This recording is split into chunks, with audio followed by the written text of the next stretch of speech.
important MCQ কিন্তু X আৰু Y ৰ ভেলু উলিয়াব লাগে ফাৰ্ষ্টত আমি 3 আৰু 7 ইনটু কৰিব লাগে 3 4 21 হ'ল X ৰ মান 21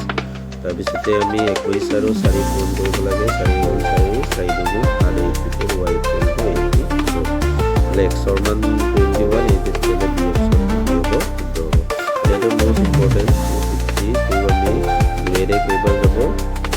126 যেহেতু P আৰু Q ৰ ভেলু উলিয়াব লাগে এইটো 63 বাৰ যাব 63 তাৰপিছতে আকৌ 3 ৰে এইটো 21 বাৰ যাব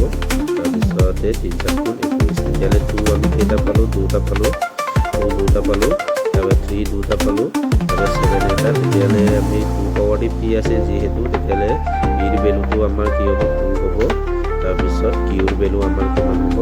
7 হ'ব যেহেতু আমাৰ P আৰু Q ৰ ভেলু উলিয়াব দিছে সেইটো কাৰণে অপচন কোনটো হ'ব B অপচনটো